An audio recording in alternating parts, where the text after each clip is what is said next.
He is the head coach of the Gauchos. Andrew Checketts. You're a hard man to get a hold of these days, Coach. You're like the president of the United States. Is that too far? Does that go too far to say, president of the United States? Yeah, that's maybe a little aggressive. I think he's dealing with a few things that are bigger than what we're dealing with. But we're dealing with a lot of stuff here, and especially you, and especially the administration, and everyone who's been involved with what's going on at Caesar Wasaka Stadium this year. At least, you know, yeah, really in the past calendar year when the turf project was initially announced and it was underway, and then everything that has transpired since then. And I do want to encourage people to go read Mark Patton's articles. He's been covering what's been going down and has written some good stuff that we like reading. So Mark Patton, and he's on Newshawk, covers sports. There's some recent stuff that has come out written by Mark, and that's all good stuff. But to start this pod, I want to just open it up to you to talk about the situation at the field and how the university has been supporting us and everything that's going down, because it's been a fluid situation. We're doing our best to try and get this completed as soon as possible, but the floor is yours. Yeah, I mean, it's been challenging, obviously. With it first started with a little bit of heartbreak, and 3 years and $3 million of fundraising, and a lot of people involved in that had supported the project, and administrators. To have us get stuffed on the 1 yard line was a little bit difficult. But all of the things that have happened with this particular project have been, for the most part, out of university control. And the response from our administration, support staff, has been fantastic. I mean, Kelly Barsky, our athletic director, has worked with our chancellor and CFO, and they've been doing everything they can to try and get us a playing surface that is ready for the season. And it's obviously it's kind of blown up my world a little bit. Just there's an added layer to everything that we do in regards to the planning and the scheduling,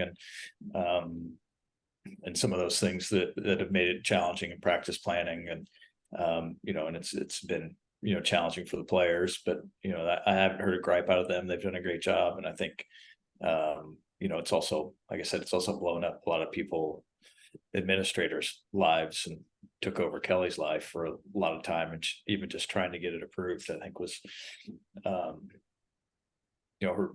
world kind of shut down for a little bit. And so I know our players, myself, and the staff are all appreciative of all the work that the university is doing to support us in this challenging time, and trying to help us get a playing surface down as fast as we can.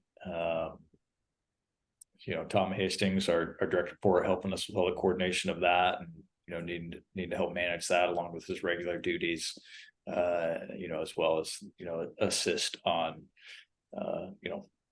practice options. And even from the rec center, the access we've had to the rec center fields has been fantastic to be able to do that. So through some some trying times, some challenges, there's been some bright spots, and that's everybody rallying to help. And then also the local community. Westmont baseball's been awesome. Those guys have been fantastic to us, and let us utilize their field 2-3 times a week in the fall to be able to scrimmage, and have continued to let us utilize that when we can in January. And DP High School, Santa Barbara City, we were able to get out of town to Lakeside High School and Lake Elsinore. So we've had a lot of people that have been willing to help, and big shout out to Justin Hockamay and all the work that he's had to do. And a lot of times I come up with an idea, and then he has to go execute. And you as well, Kevin, and all the work that you guys have put in. And so it's nice. It's felt great to have that support. And again, this isn't a self-inflicted issue. This was out of the control of our program and university donors, and everybody's responded and done everything they can to help. So I feel fortunate for that. Yeah. Well, and the other thing that's been out of our control has been the weather, and the rain that came late January and early February set us behind, because it felt like we were really on track. If rain didn't get in the way, we were probably going to be on track to host that first opening series against Sacramento State. But out of our control again, and trying to rally and figure out a way to get the work in. And like the Lakeside High School trip was like, we went down on a Friday and played Saturday morning, and I think that all came to fruition like on Thursday. It was all right, we need to get something done. We found a field, okay, hotel, bus, insurance, et cetera, et cetera, and multiple people coming together to make that happen. And then last weekend, I think we scrimmaged at 4 different places in 4 different days, including Bishop Diego High School, and they were psyched to have us out there. All the high Yeah. schools have been psyched to have us there. They've had their players there watching, their coaches have been there. They've been very helpful, very excited to have us use their facility. So everywhere we've been, it's been a warm welcome. It's been a really, I think it's been a cool experience for us as staff. It's been a cool experience for me and some of the players. It's kind of revitalized, like, we get, we see these guys every day. We practice on the same field every day, when we do have a field here, and we see the same players. But then to hear like maybe some parents who stuck around after a high school practice say like, man, like, you guys are really good, or I want my son to be just as good as that, or like, what can I do to help my son like reach this level? Like, it kind of reminded me like, oh yeah, like, this is Division 1 baseball. Like, these guys are at another level. It kind of took me away from the work element of it and reminded me that like, these guys are really good baseball players, and those things that we're teaching them are unique and special and detail oriented, and people see that and appreciate it. And sometimes I just miss it because I'm around it every day. And I know that's something that you strive for in order to win games, is to concentrate on those details and work through the adversity and just embrace kind of what everything that's been thrown in our face, and say, well, so what? At this point, it's so what? Like, when we step on the field, we're going to go out and win. So, like, what's been the message to the players, if there's been any message, just working through this? Has it just been this, take your lumps and get your work in? Like, has it been that kind of message? Um, yeah, I haven't heard a peep out of them in terms of complaining or, I think they're well aware of how hard the staff is working to give them opportunities to train and practice, and most of it's just talked about, hey, let's be grateful for the opportunities that we have. We've got a great turf field. We've got the pit next to us, the rugby field that we've had all kinds of access to. Got great batting cages. We got coaches that are working hard with them, trying to make them better. And within, all of those different places that we're going to, we've got people locally that let us go play on their fields and scrimmage. And so, most of it's just been, hey, this situation we're in, we control what we control. Let's do the most with the opportunities that we've got, and be grateful for the training opportunities that people are, are giving us. And my message on the field is, when it is done, it's going to be great. It's just hasn't gone the way that we wanted to, but in the end, it's going to be, that part of it's been great. So I mean, personally, I've had some moments where I've been down or frustrated or all that stuff, but I think with the guys that they give you the energy. You show up and they're there and they want to get better and they're working hard, and we're trying to make them better and put them in challenging environments. And I was texting with a coach today, a cold weather coach, and I said it just feels like being a cold weather coach again. Where you're, because I've done that before. I grew up in that, and about bobbing and weaving with field conditions and field availability and indoor availability and all of that stuff. And so, those schools that are playing in cold weather aren't going to feel sorry for us. That's what their January and February looks like, anyways. So we're fortunate that we still get to do it outside, in good weather. So, that's been the message. They've seemed to be focused on just the development and improving, getting better and getting ready. So, Yeah. And this field is going to be sweet. it is. Anybody that's out there that's asking about what it is, are they, as I've had people come say, are they just seeding the field and waiting? Are we just waiting for the grass to grow? It's not quite like that. Like, this is a to the nines. Like, every detail covered. Like this place is going to be sweet, the playing surface. And when it's all said and done, because there's still a few things to work through. When it's all said and done, it's gonna be great. So in the end, still getting a new field. It's a little different than we envisioned at first, but we're getting a new field. Like as I'm sitting here, there's multiple vehicles being driven on the field at the moment, and there's double digit guys out there working their tails off, and they have been for the past month since they came back after New Year's. So it's going to be sweet. Yeah, the general contractor has been amazing. I've been so impressed with their crew and how hard they've worked and the amount of hours and time they're putting into it, early to late, to try and move. And we would have made those home dates if the weather had cooperated. If we hadn't had the amount of rain that we had this January, and early February, we would have made that that Sac State a home date. But that slowed down the sod availability. That there's some slowing of the soil and some of the things they do there, and then their ability to trench and finish up the irrigation. So they've done everything they can. They've been really fun to work with. They take a lot of pride in what they do. They want to do it right. And as you mentioned, the end product's going to be fantastic. It's going to be a great playing surface, so that we're all going to be proud of. We're excited. We're also excited for the start of the season. By the way, this is the season preview podcast, and the Gauchos play on Friday in Bowie's Creek, North Carolina, against Campbell, the Camels. So to start this little brief season breakdown, let's go through the schedule, because again, it's a challenging schedule.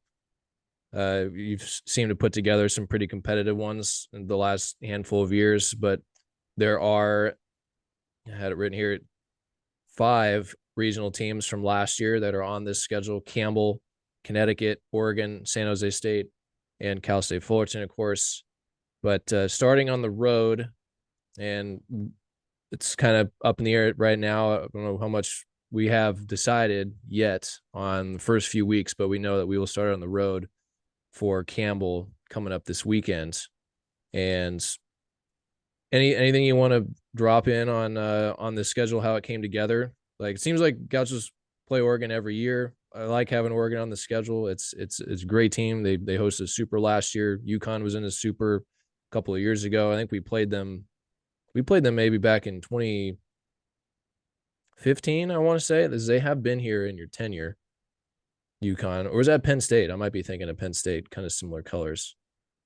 We had Penn State. I think we had UConn for a midweek at one point. I think they were playing somebody out here and hung around and played us maybe on a Monday or Tuesday, if I remember that correctly. Yeah. So Fuller, Kevin, we've been here a while. Yeah, it's all a little fuzzy. Starts to blend. The regional years help kind of delineate things.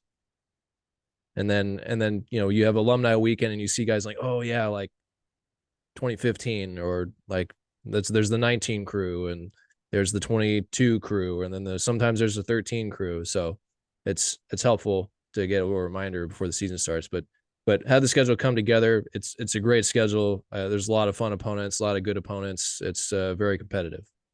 Yeah, I think this will be one of the more challenging ones we've had. No, there's not a lot of layups. There's no layups on that schedule. Even the midweeks are going to be challenging. So we've got UCLA back on a schedule for midweeks. Cal Baptist, who've been playing, and it's been historically a 30-win team, along with our traditional St. Mary's, LMU, Pepperdine. So it's going to be a challenging schedule. It's not going to be easy. We're going to be tested. Campbell obviously has had their 5 straight regional years, 45 wins last year, championship game of their regional. UConn obviously was very good last year. San Jose State winning their conference, playing in a regional. The one team that didn't go to regional, Sac State, I think it has been to, I don't know, maybe 6 of the last 9. I don't know the exact number, but they're a historic 30-win team and a regional participant consistently. So we're going to be challenged. And I think we have an older group. We have a group that, should be able to handle that challenge. But you can't circle any weekends on there and go, hey, we're gonna have a bounce back weekend there, or a chance to rack up some wins. You have to work for all of them. Well, as the front part of the schedule is probably the most challenging because you have all the non-conference, Campbell, Sac State, Oregon, UConn mixed in with midweeks, Pepperdine, St. Mary's. Well, the St. Mary's game might be getting moved. The Villanova game on the 5th, and then UNLV. So if it all played out, the Gauchos would be playing the weekend and the Tuesday for the first 4 weeks of the season leading up to spring break or finals week, I should say. And then you kick off conference play at home against Long Beach State, and then it's at Cal Poly. So those are two big matchups early in conference play. You have a road game against UCLA. Then it's the bye week, Irvine, Hawaii. So the front part of the schedule is pretty loaded. And then finish off the year with home Hawaii, at Davis, home Fullerton, home UC San Diego, then at Bakersfield, at CSUN, home Riverside to finish up the year. So at least how I looked at the schedule was it's going to be really tough for the first 2/3. Speaking in podcast narrative here, because all games are hard through the coach's eye. All games are important through the coach's eye. You gave me a smirk. Thank you. And there's some interesting games out there because we'll play Ferg at LMU a couple midweeks. So it'll be cool to see him. And there's this former Gaucho coaches everywhere across the Big West. So pretty much every matchup now is has a little wrinkle to it, which is great. So if the Gauchos can start off the season pretty strong, I think, there's especially considering the depth chart that I'm looking at and all the preseason accolades, if they can live up to the billing, which I think they will, and I think you will, because you're a good coach, and you guys are good coaches, you and Matt and Erdy and Dylan. This team is going to live up to the billing because I've seen it out there in the scrimmages. It's all coming together. So I don't know if I want to go with the preseason accolades first or just go to the depth chart, but I mean, it has to be. It has to be said here. It has to be said here because picked to finish first in the Big West, preseason number 17, ranked on the D1Baseball.com, 24th in perfect game. Ager and Barrett have been either first, second, or third team in all of the major media outlets as far as preseason All-America goes. There's some, I think Ager was picked to be pitcher of the year preseason. Jackson Flora picked to be freshman of the year. So there's plenty of accolades to go around. And I'm sure that always makes us nervous because now there's expectations or different expectations. I think Nick Saban called it rat poison. So rat poison. Thank you. I actually shared one of his quotes with the team when a lot of those things were starting to come out, that there's not a whole lot of good that comes from preseason. And it's not, if you want to be on the top of the mountain consistently, you're going to have, preseason accolades. I think that's part of that. I think everybody aspires to get to that point and stay at that point. But there's not a whole lot of good that really comes from it because it's not, it's not based on what you've actually done as a team this year. It's, it's in the past, it's past performances or future projection versus, where you are as a team right now. And so I think with a lot of that stuff that, the messaging is, hey, that's great. People think you're good, but we've still got to go out and play the game. It's not worth any points on the board. And if you spend all your time sitting around reading, I would say press clippings, but that's they're not reading press clippings. They're reading a little dated internet posts. It's a little dated. Yeah. If you're sitting around reading your internet posts, your head's not in the right space, which, it should be on your preparation and getting ready to go play. And then the other negative is the pressure that it can create, that it can, turn into feel like you got a bullseye on your back and you got to live up to all that hype. And so I think the best way to handle it is just put your head down and focus on what's right in front of you. And that's something that you're teaching these guys on a daily basis. I feel like there's a message in there almost all the time about if maybe something goes bad in a scrimmage, or like the fastball is off, or your body language is bad, or you're swinging at pitches out of the zone and looking at pitches in the zone or something like that, then it's, well, what are you being distracted by? Are you being distracted by something that's external, or is it internal, or are you getting beat by your own process? Yeah. Yeah, it's interesting to bring that up, because I think the scrimmages are really hard to win from a coaching perspective. Yeah. So if you pitch really great, you come home and you go, man, are we going to score any runs this year? And if you swing the bats really well, you go, man, are we going to get anybody out? So yeah, I mean, I think that's it. Everybody always asks me how'd the scrimmage go, and I'm like, I don't know. Yeah, I mean, Well, we could say, well, Saturday at Bishop Diego, I mean, Bremner was throwing fireballs and everyone was doing it on. It looked awesome. yeah. But then you go home, you go, yeah, we punched out, Right. A bunch of times. way more than we should, and you want to be able to beat Tyler Bremner on Friday. Because we're gonna face guys like him. If you want to be good, you have to face guys like that. If you want to play deep into the postseason and you want to win your conference and you want to go to regional, you have to beat Friday guys. So yeah, all that stuff, goes into it. I think, we've got a talented group. There's no question about that. I think they've put the time in. They've controlled all the stuff they can control. Now it's about, how do you handle the ups and downs of the season? How do you handle it when you get punched in the nose and you're bleeding all over the floor? Can you wipe the blood off and pick yourself back up and get back out there? And that's the fun part about the season, though, are the kind of those ups and downs, and the it's cliche, but it's really, how you respond to all those situations. So One last bit on the scrimmage thing, because Bremner was great on Saturday, and then yesterday, Monday, Gaucho hit 6 home runs, including 4 in a row, and all of a sudden you feel like, okay, like offense maybe was you were maybe have feeling or had a question mark on the offense over the weekend, and then they come out and it's like, oh, that was a good day for the offense. Like, they can swing the bats. It was 6 different guys who hit homers. A couple of them were backside homers, center field. Like, you had guys hitting the ball hard all over the yard, and so then you leave that scrimmage going, okay, feel pretty good about the offense. So I mean, you're right about the scrimmages. It's each one has different feel to it. Like, I thought there was really good energy. I thought it was really high quality baseball on Sunday.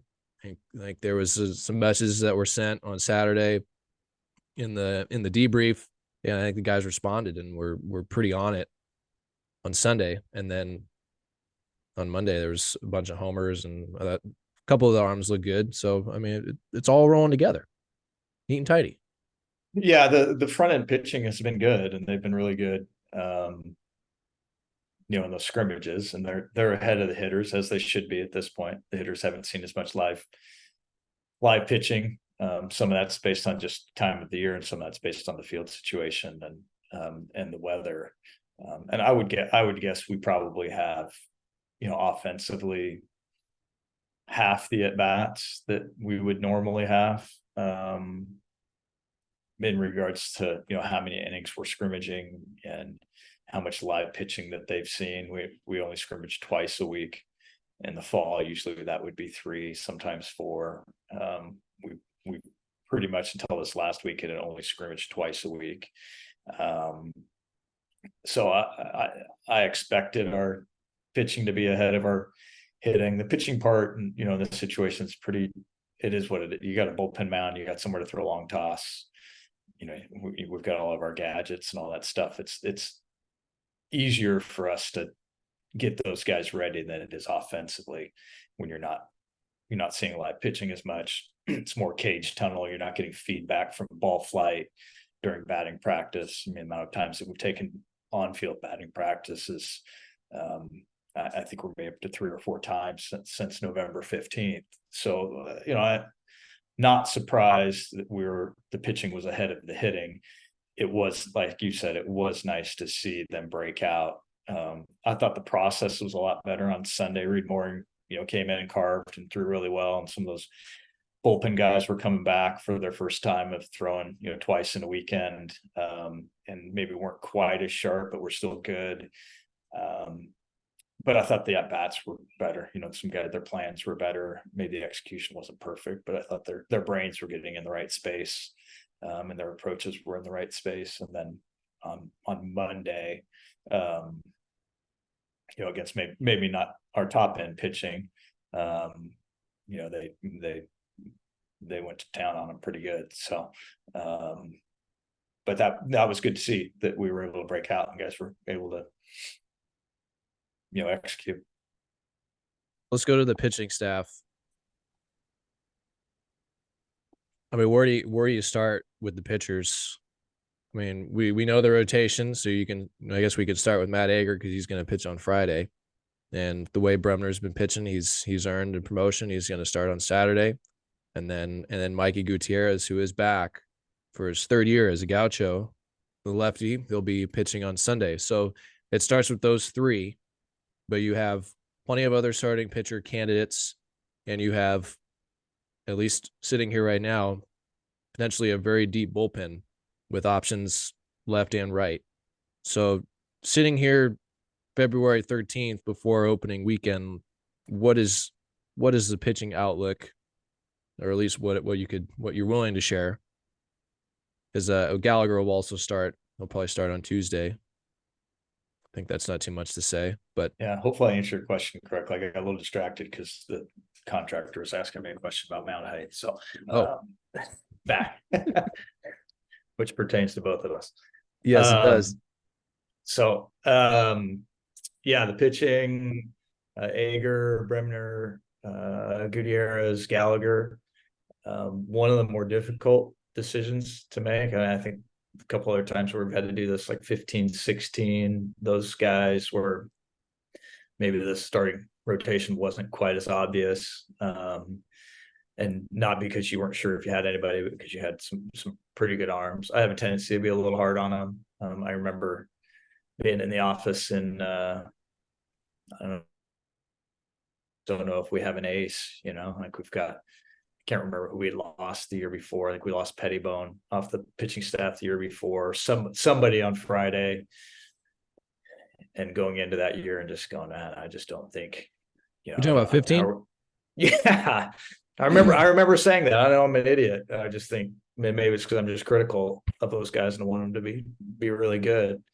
But I remember going into that and going, yeah, we've got, like, how are we going to win on Friday? Do we have an ace? And you end up with the first pitcher taken in the draft and Dylan Tate, and then the Saturday guy's Hockamay is a fifth rounder, and then Sunday guy is the future Cy Young Award winner, and Tuesday guy ends up having a really good college and pro career, Dominic Mazza. And so I think maybe I'm getting a little more realistic now that I've done it a little bit longer, and I feel like we have good arms this year, and I feel like we have multiple options at the front end of the rotation that I think a lot of people will be happy to have. And so starting Brian Gallagher on Tuesday, it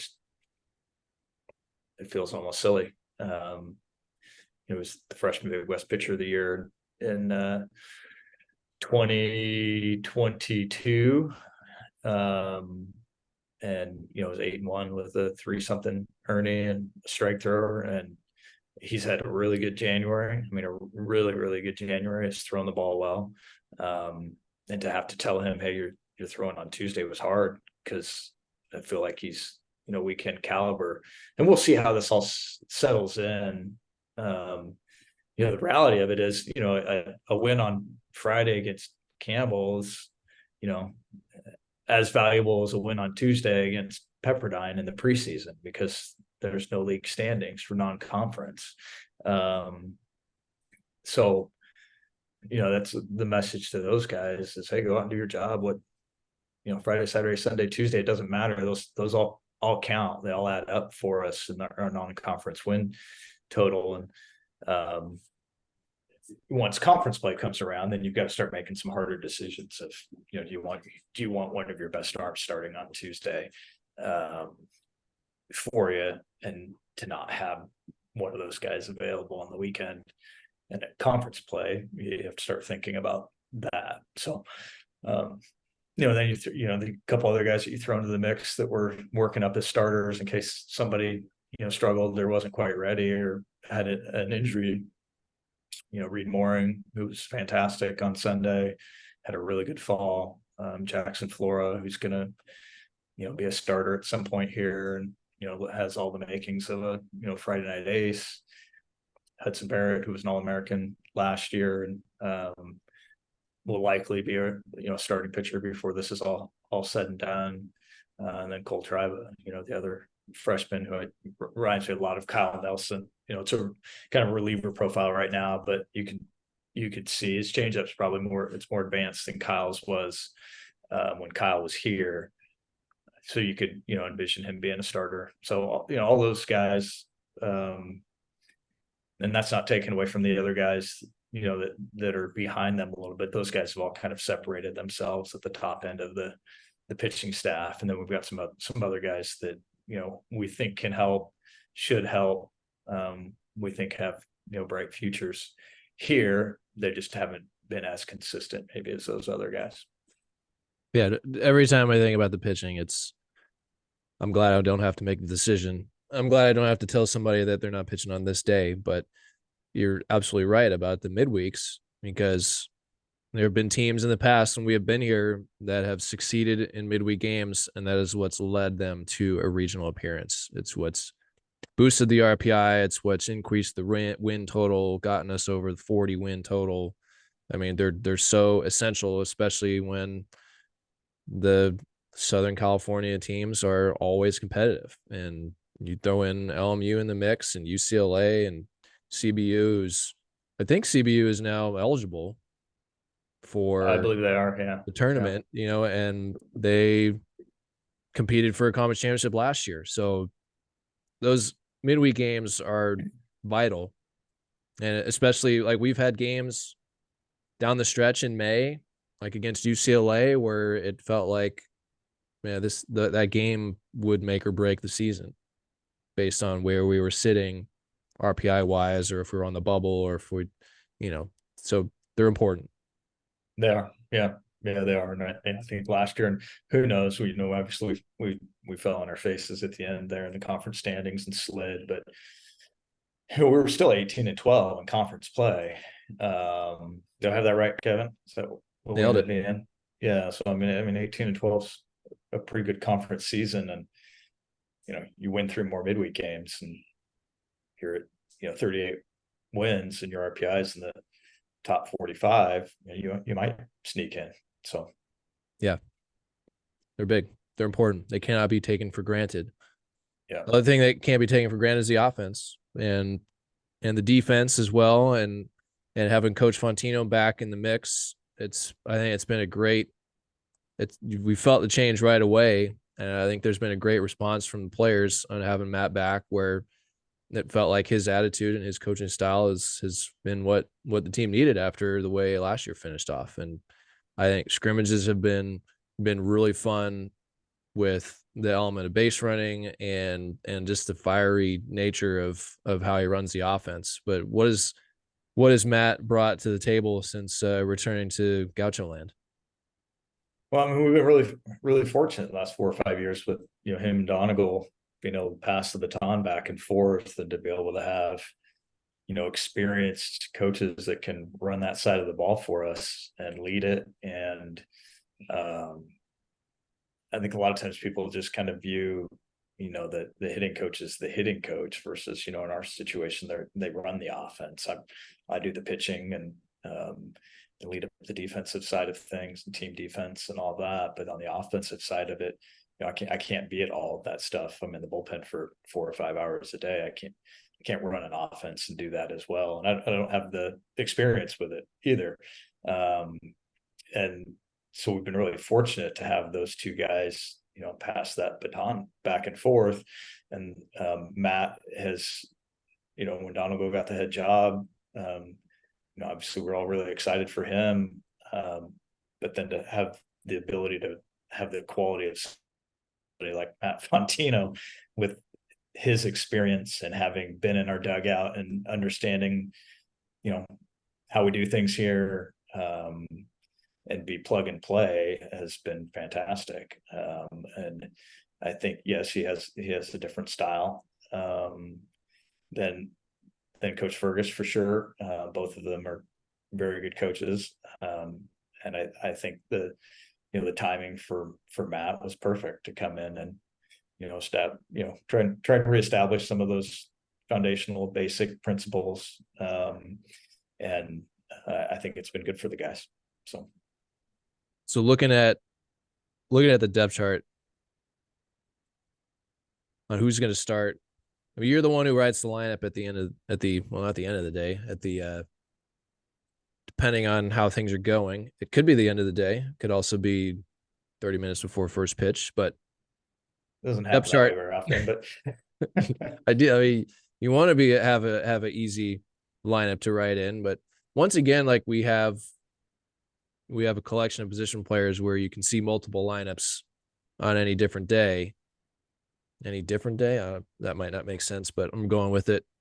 But the guys I see first: Parker behind the plate, McCollum at first, Oakley at second, Darby at third, Nunez at short, Sebring, Calvin, Brett Auer in the outfield, and maybe a Trimble or a Durfee or a DeAngelis at DH is just the first one that I wrote down. And there's lots of interchangeable pieces within that mix. But who are some of the guys that are going to see a lot of time on the field and at multiple positions? yeah, Xander had, Xander's obviously, the lead to play third base. We've got Corey Nunez back, so the lead to play short. Aaron Parker is the lead behind the plate. Coach Fontino was able to recruit Durfee after he got the job here. Really fortunate that we're able to pick him up. I think he's somebody that if something happened to AP, we'd be happy riding with for 30 games if he had to go back there and catch for us every day. I think he's very capable of being able to do that and do it very well. He's really done a nice job getting stronger and a little more physical, a little more athletic. His bat speed has improved significantly as a result of the physicality, as well as what Matt and Spencer have done with his swing. He looks like a middle of the order hitter. So he'll catch, split time with AP. AP's the leader in the clubhouse right now, but he's not going to catch every game. So I would say that, probably 2 and 1 on a weekend. Then we'll see where we're at on a Tuesday. He also has moved over to first base, can play some of that. That allows us to get Trey back into the outfield where that's where he naturally plays there. So you mentioned interchangeable parts, and there are a lot of those. A lot of that has to do with Trey's, utility, his ability to play it, really good first base and also be a really good outfielder. Reese Calvin, who we brought in from Ventura College, who was a shortstop, also can play the outfield. He probably won't play shortstop here, but can also play second and third. Jonah Sebring, who will be in one of the other outfield spots, who performed really well for us last year down the stretch before he got hurt. He has the ability to play second base, play center, play right.